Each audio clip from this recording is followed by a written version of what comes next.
Good evening, everyone. I'm Meredith Vieira. You probably remember the story of Elizabeth Smart, the young girl who was abducted and presumed dead by many before miraculously turning up alive. But until now, she has never told the full story of what happened to her. Over the years, I've interviewed some remarkable people who've overcome all kinds of obstacles, but not many who can match the bravery and, yes, brilliance of Elizabeth Smart, who confronted an unthinkable challenge as a child. He was standing there, holding on to me. I mean, I was so scared. She was just 14 years old, a terrified little girl, violently ripped from her own home and her own bed in the middle of the night. Sheer terror just doesn't even begin to describe how I felt. Her kidnapping shocked the nation. Investigators are still searching today for Elizabeth Smart. Elizabeth, we love you. I think of you every minute, and I know we're close. You're going to come home, Elizabeth. But after 9 months of desperate searching and fears that she was dead, it was her unbelievable rescue that truly stunned the world. We're here to announce officially that we have found Elizabeth Smart. It's a miracle. If it seemed like a miracle, it wasn't one she wanted to talk about. The details of her kidnapping ordeal were so awful that for 10 years, Elizabeth Smart has fought to keep them private. Now, in an exclusive interview, she is talking. And for the first time ever, she allows cameras to follow her back to the remote mountainside camp that became her prison. He grabbed me and he said, "I will kill you if you make a noise. I will kill whoever comes up here to find you." What does that do to a child? I don't think there's anything worse you can do to a child. Tonight, the Mormon girl whose innocence was so brutally stolen reveals how she turned terror into triumph, summoning the resolve to survive and even outwit her captors. She writes about it all in her new book, My Story. When I decided to write it, I knew I wanted it to be real. I knew I wanted to go all the way. So why now, Elizabeth? I have heard so many terrible stories. 1 in 4 girls, 1 in 6 boys are going to be sexually abused. I mean, those statistics are staggering. So in a sense, it was important that you put out the details of that abuse so people realize they're not alone. Absolutely. It all goes back to the late spring of 2002. Elizabeth, who lived in an upscale neighborhood in Salt Lake City, Utah, with her parents, Ed and Lois, and 5 siblings, was just a typical 14-year-old girl, eagerly anticipating high school. All the different clubs and sports teams and getting my driver's license and dating, and I mean, I was ready. In a city famous for its Mormon roots, Elizabeth felt sheltered and protected. She had her large family, her faith, and her beloved heart. Could you have ever imagined a scenario where someone would take you from your home? Oh, no. My biggest nightmare, I don't know if you ever saw the movie The Never-Ending Story. Sure. Well, that wolf monster thing, oh, it scared me so bad. It gave me nightmares for years. I used to think, okay, if a monster ever came into my room, what would I do? And you knew it was make-believe? Yeah. Who could ever have imagined that make-believe would become terrifying reality? But on June 4th, 2002, it did. Elizabeth's mom, Lois, and her younger sister, Mary Catherine, say it started as a relaxing family evening. As usual, the 2 sisters climbed into bed together. They had stayed up late, and they were reading which book? Ella Enchanted. Elizabeth was reading it out loud to Mary Catherine. Was that a typical night, her reading to you? Yep. But a few hours after they fell asleep, around 2 a.m., Elizabeth woke abruptly. Someone was there, in her bedroom. I had heard a voice, "I have a knife at your neck. Don't make a sound. Get up and come with me." I could feel something cold and sharp lying across my neck. Even in the darkness, Elizabeth immediately grasped the gravity of what was happening. I felt immediately awake. I could feel or sense my sister lying in bed next to me. She was asleep. I was so scared, just adrenaline shooting through my body. And then he started to pull me out of bed, and he said, if you make a sound, I will kill you. I will kill your family. Come with me. Neither she nor her captor knew it, but as he pulled Elizabeth from the bed, 9-year-old Mary Catherine had woken up. And now she was cowering under the covers, frozen in fear. If he realizes that I'm awake, maybe he'll take me as well, and then my family will never know what happened to us. As Mary Catherine trembled in silence, the kidnapper forced Elizabeth out of the bedroom into the hallway. When you were walking down the hallway, knowing that there were people in the house, you must have had an urge to scream or to do something. I didn't know if he'd gone through and hurt them or killed them, and if there was someone still alive in my house. I certainly didn't want to put them in danger. But Elizabeth was in danger. The kidnapper was taking her outside, into the darkness. He takes you outside and he starts leading you away from the house. Yes. I remember my heart just pounding, pounding, pounding, pounding, pounding. It was dark. I was so scared. This wasn't real. I mean, like, everything was just impossible. Snatched out of her bed at knife point, Elizabeth Smart was confronting an unimaginable reality. She'd been kidnapped, and now the stranger was forcing her along a hill behind her house. He was right next to me, holding onto my arm like this, with the knife with me like this. Oh my God. Elizabeth was terrified, but then she saw headlights coming down the street. It was a police car. It was a police car, and I remember thinking, the car's gonna see us. He knows we're here. The police will find you. I mean, you're 14 years old. You see a police car, and as a kid, you're sort of conditioned to think, I'm saved. Yeah. The good guys are here. Yeah. But her captor quickly pushed her down behind a bush, something Elizabeth recounts in her book. The stranger seemed to hold his breath. The police car passed. It was like a jolt to my heart. I've got to run.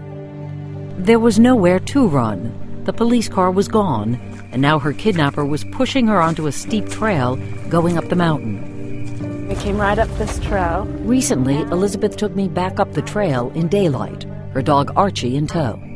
That night, it was pitch black, and yet a remarkable strength was emerging in Elizabeth. She thought of stories about other kidnapped children. It always seemed to be the same. A search was put on, bodies were later found, and they could tell that they'd been raped and abused. And so I thought, well, that's what's going to happen to me. And you said something to him. If you're going to rape and kill me, would you please just do it here so that my parents can find my body, so that they can find my remains, so they can know what happened to me. And what did he say to you? He just kind of smiled at me and he said, I'm not going to kill you yet. Yet? Yeah. When her captor turned off the main trail, leading her onto a rarely used path heading into the dense scrub brush, Elizabeth pleaded with him. Don't you realize what you're doing? I mean, if you're caught, you'll go to jail for the rest of your life. And he smiled and he said, I know exactly what I'm doing. The only difference is, I'm not going to get caught. He was angry and somehow familiar. A short time later, it suddenly dawned on her. She knew exactly who this man was. 7 months earlier, her mom had handed him $5 when they saw him begging on the streets of Salt Lake City. And he had asked for work, and she said, well, you can call my husband. Elizabeth's dad decided to help the man out, hiring him once to do some handiwork at their house. He called himself Emmanuel. What went through your head when you realized, I know this guy? I couldn't understand why he was doing it, especially when my parents had tried to help him. I mean, my imagination was running wild. Was he going to kill me? Was he going to torture me? Was he going to lock me in a dungeon? Back at Elizabeth's house, 9-year-old Mary Catherine's imagination was also running wild. She was still shaking under the covers. In that time, what was going through your head? I was just trying to work up enough courage to run into my parents' room and to tell them what happened. Well, you did go in. And what did you say to your mom and your dad? Elizabeth's gone. And hearing those words coming from a sound sleep, it's like, oh, she's had a bad dream.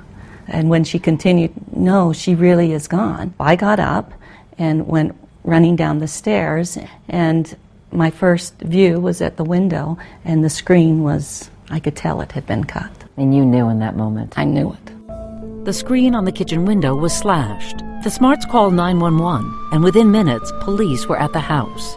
It was just after 4 a.m., but by then, Elizabeth had been climbing for hours through fallen rock and treacherous brush. Not long after daylight broke, her kidnapper led her into this remote, secret camp on the steep side of a mountain. Oh my gosh. This is it? This is it. What was here when you got here? Right where we're standing, there were tarps laid out on the ground, and then right here would have been where the tent was set up. What was this place? Elizabeth's first chilling clue came from behind the trees. And out of this area walked a woman. She had on long linen robes. She had on a long headdress, and she gave me a hug. It was a hug that was strong, and it was domineering, and it was saying, don't you dare do anything I don't tell you to. Then the strange woman led her into a tent, ordering her to undress. And then she just left me alone, sitting on the bucket in the tent, crying, waiting for I didn't know what. I was begging and crying and just so scared. Elizabeth knew something awful was about to happen. And then he came into the tent. Yes. As Elizabeth sobbed, her kidnapper began performing some kind of marriage ceremony.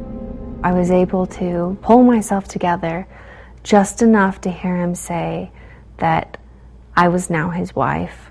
I remember thinking, I know what comes after a wedding, and that cannot happen to me. That cannot happen. Even in her terror, the 14-year-old girl somehow had the clarity to reason with her kidnapper. Wait, I didn't say I do. I didn't say yes. I'm just a little girl. You know, in fact, I'm so little, I haven't even hit puberty yet. You can't do this to me. Those are all the thoughts going through this 14-year-old's Yeah.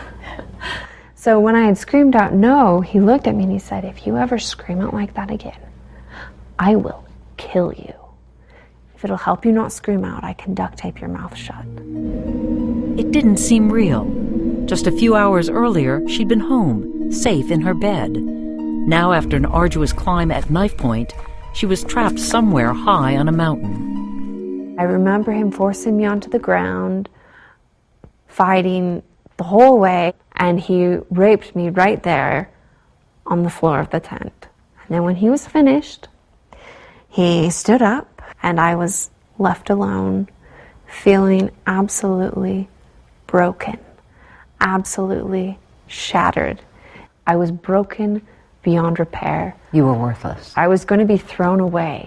I remember lying there and just thinking of the children whom I had seen on the news, who only their bodies had been found, and I remember thinking, wow, they are the lucky ones. They will never have to feel this pain ever again. They're in heaven right now, and I wish I could be there. You wanted to die? Yes. So I just closed my eyes and curled up into a tight ball of despair. The last thing I remember thinking before I drifted off was, tonight, I'm going to run. And when you woke up, there was this man, Emmanuel, kneeling over me, and he had taken a thick metal cable, and he had wrapped it tightly around my ankle, and he was just crimping the bolts into place as I woke up. He was chaining her to a tree, like a wild animal. The cable would have wrapped right around this right here. And then it would have just come all the way down to that tall tree down there. Elizabeth was trapped in a hellish existence, with at most 20 feet of movement in any direction. Even at night, when she slept in a tent similar in size to this one, she was chained, and always at the mercy of her kidnappers, a married couple who called themselves Emmanuel and Hepzibah. Their real names were Brian David Mitchell and Wanda Barzee. You write, and this is a quote from your book, over the next 9 months, Brian David Mitchell would rape me every day, sometimes multiple times a day. He would torture and brutalize me in ways that are impossible to imagine, starve and manipulate me like I was an animal. Every time I thought, okay, this cannot get worse. It always did. How did you spend your days, Elizabeth? I can think of 3 very easy words to describe my days. Boredom, hunger, and rape. Did you even feel like a person? No. How could I? I mean, here I was, a 14-year-old girl, ripped from my family, being raped every day, not knowing when I'd be able to eat next, not knowing when I'd be able to drink next, and being chained to a tree. I didn't feel human. What does that do to a child? I don't think there's anything worse you can do to a child. Elizabeth says she was also forced to drink and do drugs. Mitchell said it was all part of his religion. He believed he was a prophet, appointed by God, and that Elizabeth must experience evil in order to become pure. It didn't matter what it was. Pornography, drinking, drugs. God wanted. No, God demanded. I had to sink to the lowest level before I could be cleansed. I had to experience all of the evil in the world before I could be worthy of being Mitchell's chosen wife. Did you feel, I'm a Mormon. We don't smoke. We don't drink. Oh, he knew I was Mormon. I mean, he knew the doctrine. He knew what I believed in. But neither Mitchell nor his wife cared. He was Elizabeth's chief abuser. Barzee was his willing, cruel accomplice. To her, I was a slave, and to him, I was an object. Was there a point, Elizabeth, where you shut down your emotions? There was a point that I stopped crying, and it's not because I didn't feel pain anymore, not because I didn't feel sorrow. It just was to keep going. It just was to survive, to live. As she was bracing herself for survival, her kidnapper was only becoming more brazen. I felt so sick about it when I found out what his plan was. Imprisoned in a remote camp where no one could see or find her, Elizabeth Smart was feeling one overriding emotion: despair. And just a few miles away, her mom Lois was feeling exactly the same way. And when the phone would ring, we'd wonder, now, is that the police saying that they found bones? I mean, we could not move on with our lives. So you were really frozen in time there? Yes. Frozen, but determined. Please let her go. Please. A massive search was underway. Just 3 days after her kidnapping, they were combing the mountain range behind her home, never realizing how close they came to finding her, or that one of Elizabeth's own family members had been within earshot of the hidden camp. And I remember hearing my name being called very distinctly, and I remember thinking it sounded just like my uncle. But her captors heard the voice as well. He grabbed me and he said, "I will kill you if you make a noise. I will kill whoever comes up here to find you. If they ever get into this camp, I will kill them." Elizabeth knew she'd have to comply. I remember sitting there just listening to the voices fade away and just feeling hopeless, because surely they'd say, "Oh, well, cross this one off, she's not up there." And I was. But the remarkable resolve that had surfaced almost immediately in this young girl was mounting. It didn't matter what it was or how many things that I'd always told myself I'd never do. I would do them if it meant I would survive, if it meant that one day I would be able to go back home and be with my family again. I would do it. And that's exactly what I did. You went into survival mode. Yes, to the fullest. Sleep was a big part of her survival plan. Somehow, I'd make it through that day, and I'd go to sleep. You didn't have nightmares. I think that's so interesting. Sleep was like my oasis, the place I could go to. If I could have slept for 9 months, I would have. That's where I could go to almost and not feel the pain, not feel the despair, not feel everything that was happening to me. When she was awake, Elizabeth coped by clinging to her Mormon faith. One pivotal moment was when their water supply at the camp ran out.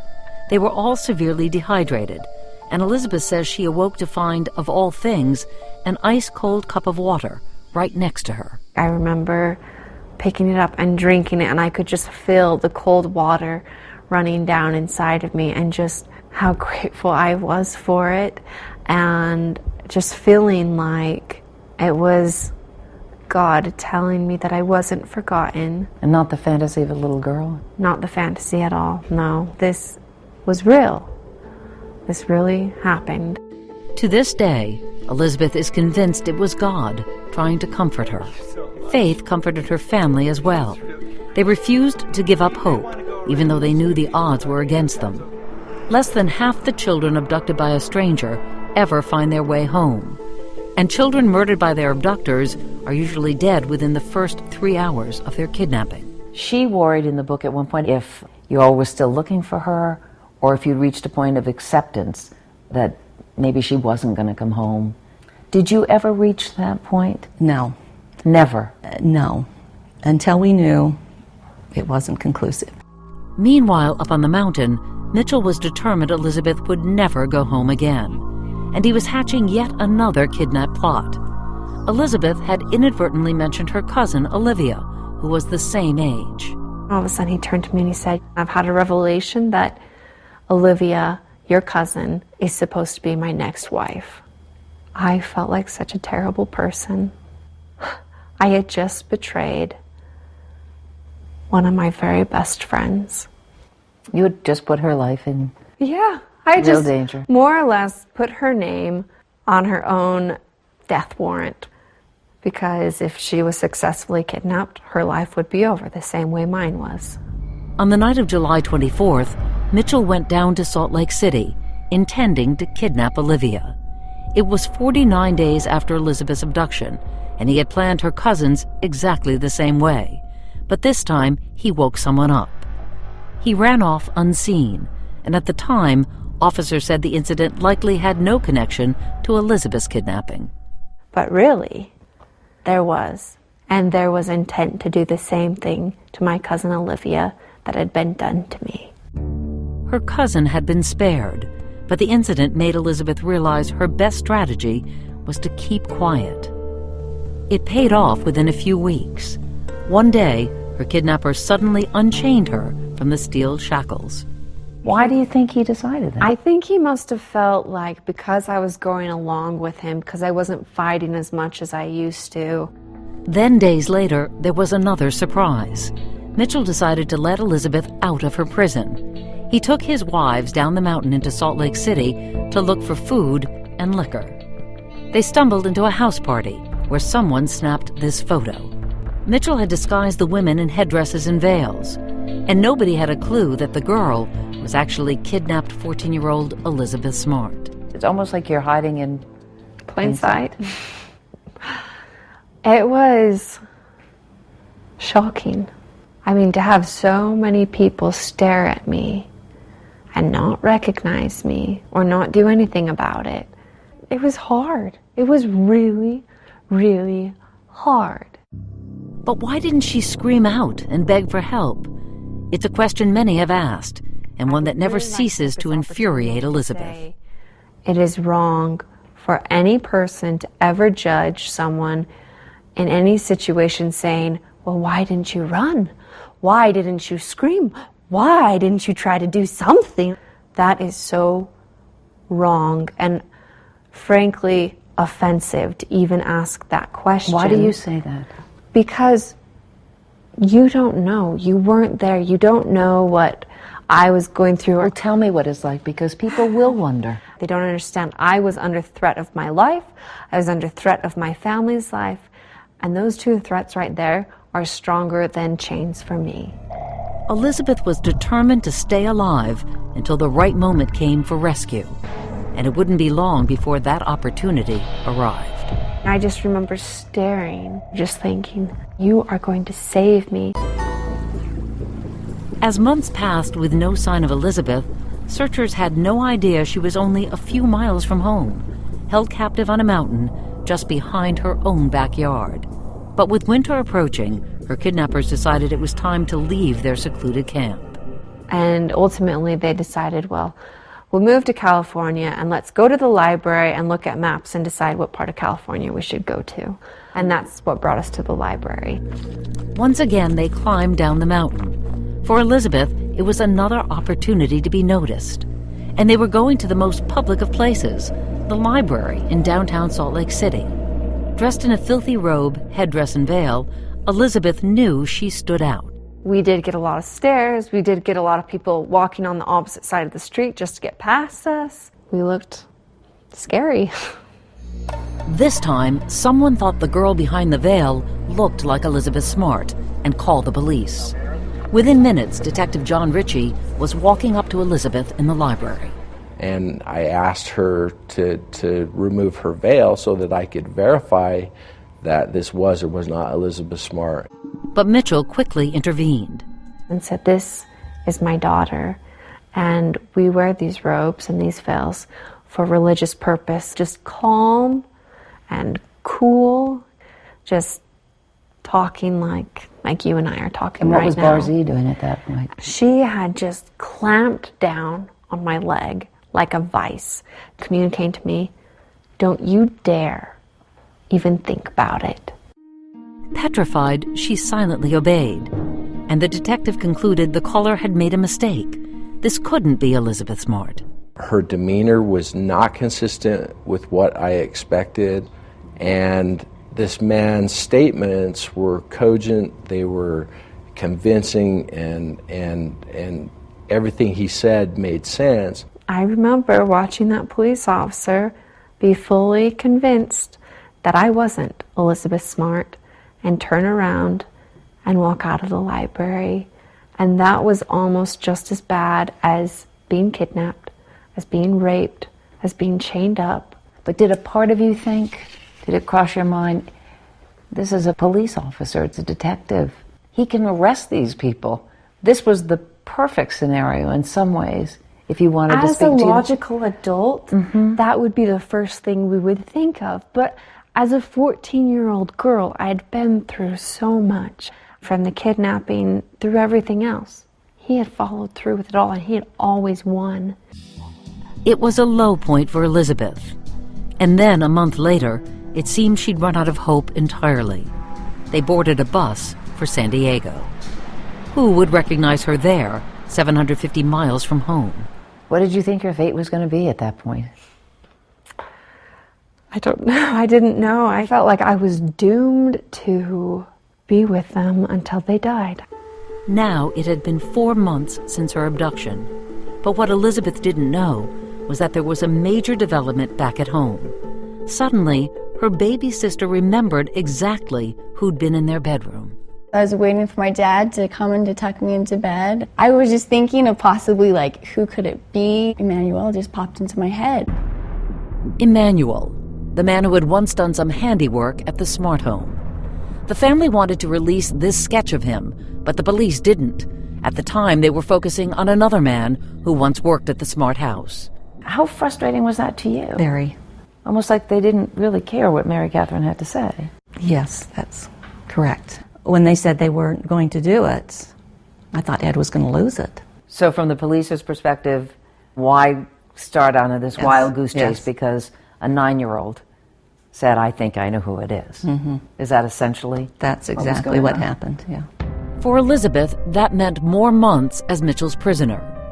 In California, she marked her 15th birthday, then Thanksgiving and Christmas. This photo was taken at a holiday meal for homeless people. With her face covered, no one recognized her. And by February 2003, 8 months into her abduction, Elizabeth feared she wouldn't last much longer. Mitchell had left the women alone for days, without food or water. So I began to thank God for my life, my family, and the blessings that I had received in my short life. When I had finished my prayer, I lay still and waited to die. I remember thinking, this is too ironic. You know, I've survived a kidnapping, I've survived all these different things. only to die of starvation. This cannot happen to me. This would be too cruel. Elizabeth says that when Mitchell finally returned, he said he'd been thrown into jail for breaking into a church. His court hearing was videotaped. He said he managed to get free by fooling the judge into feeling sorry for him. That's another story where people will look at it and go, well, here's a week that this guy was gone. Mm-hmm. And either people will say, why didn't she take that opportunity? Or was she identifying with these people? They weren't in that moment. They weren't there with me. They don't know what it was like. But when Mitchell told her he wanted to move again, this time all the way to the East Coast, Elizabeth panicked. Nobody's going to find me. I have to find a way to get back to Utah. That is my only chance at being found. That's when Elizabeth tapped into all the strength she'd been gathering during her months as Mitchell's prisoner. Seeing an opportunity to outwit him, she told Mitchell she had a feeling they were supposed to go back to Utah. She begged him to pray to God. Make it be his idea. You are his servant, you're his prophet, you're practically his best friend. Could you please ask him? It worked.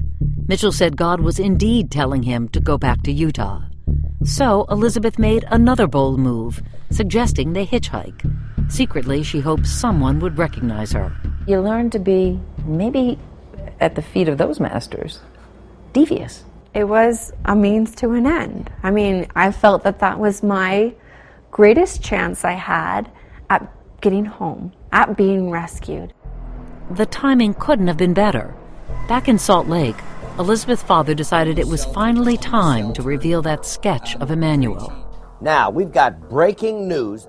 The television show America's Most Wanted also featured the sketch. Members of his own family began to call in after it was on America's Most Wanted. Yes. And other people, I know that guy. Yes. Soon, Brian David Mitchell's photos were broadcast across the country. Now law enforcement and the public knew who Emmanuel really was. But would that be enough to bring Elizabeth home? Over the course of 9 months, Elizabeth Smart had gone from terrified little girl to savvy 15-year-old survivor, now manipulating her own rescue. She had tricked her captors into hitchhiking hundreds of miles across the desert back to Utah. But suddenly, it didn't seem like such a good idea. I remember watching car after car pass and just feeling like I convinced them to hitchhike back. What if we don't make it back alive? Somehow, they did. On March 12, 2003, they arrived in the town of Sandy, just south of Salt Lake City. Still, Elizabeth didn't feel victorious. You went to a Walmart at one point, Mm-hmm. and there was a wall of posters of missing children, and you went to see your face, to see if anyone was looking for you, and you didn't see it. I didn't see it, and when I was looking at it, Mitchell grabbed a hold of my arm and he pulled me away and he was like, stop drawing attention to yourself, like get out of here, like don't look at that board. I mean, I wondered, did they forget me? Did they give up on me? Why aren't you there? Why am I not up there? I'm still missing. But not for long. Someone had seen Mitchell's photo on America's Most Wanted and called 911. 911? Yes, could you tell me, is this like how, if I think I see that Emmanuel they're looking for? That's it. As Elizabeth and her captors walked out of the Walmart, she had no idea her horrifying ordeal was about to be over. Suddenly, they were surrounded. And the police cars all pulled up and they all jumped out and they started asking questions. They wanted to know if she was Elizabeth Smart. Even then, she hesitated. I was scared. What if the policemen didn't believe me? What if they released me back to Mitchell and Barzee? What would they do to me? What would they do to my family? At first, she didn't identify herself. Still, the police were sure she was Elizabeth Smart. So they whisked her to a nearby police station and called her parents. Ed Smart remembers bursting into the room. And I just started crying. And finally I said, Elizabeth, is it you? And she said, yes, Dad, it's really me. And then she started to cry. What was it like to see your dad? I was so happy when I saw him, when he came running over and just grabbed me in his arms. I knew that nobody would ever be able to hurt me ever again. Elizabeth's rescue was a huge story. Many who'd followed the case had long since assumed she was dead. Now everyone wanted to hear from her, but all she wanted was to be with her family. She even wanted to sleep in her own bed, the very same one from which she'd been kidnapped. Did you sleep much that night? No. We were in and out checking her. Is she there? Is it really true? And I think from that time, life was just carried on as how it had been, you know, our old routine. But what could possibly be routine about this young girl's life after being brutalized for so long? After this kind of trauma, 9 months of this, did you receive a lot of therapy? How did you move on? Well, I think it's first important to note that everyone is different. For me, I had what I would consider a lot of different kinds of therapy. Though she did get some traditional counseling, Elizabeth says it was the simple things, like her music, that gave her the most comfort. And it was her mom, she says, who provided the key for true healing. She said, "Elizabeth, what this man has done to you is terrible. He has stolen 9 months of your life that you will never get back. But the best punishment you could ever give him is to be happy." So Elizabeth refused to dwell on those terrible 9 months, even if her ordeal with Mitchell did leave its scars. He had stolen all the excitement from going on a first date, to getting your first kiss, to, even a first breakup. And I just felt like all of that had been taken away from me, that I would never have that chance. But she did. Last year, she got married in a fairy tale wedding that made the cover of People magazine. We met in America. Her husband's name is Matthew Gilmore. He's from Scotland, and they met through the Mormon church. He says he knew nothing of Elizabeth's past until she told him. And your immediate reaction? I was surprised because, when I think of someone that's been through something like that, I would think they would be depressed. So I was very surprised of how well she's overcome it. The couple is talking about starting a family. But right now, 25-year-old Elizabeth is focused on giving back. The scariest night of my life happened 11 years ago. She's sharing her story to help other victims of abuse, hoping that even with all its terrible details, it will help them move on, just like she has. Coming back here, to the place where her kidnapper raped and tortured her, doesn't faze Elizabeth Smart now. The young girl who was held captive even faced her tormentor again at his trial in 2010. And when they made eye contact, she knew that Brian David Mitchell, the man she awoke to see in her bedroom that awful night, no longer had the power to terrify her. I had moved forward. He was no longer a part of my life. He no longer could hurt me. All of that was far away and long ago, that he was nothing to me anymore. He had no part in my life. What didn't Brian David Mitchell understand about Elizabeth Smart? That I couldn't be broken. That he could hold me captive, but I would survive. That I was stronger than he ever thought I was. An extraordinary journey of courage, determination, and faith. I'm Meredith Vieira. For all of us at NBC News, good night.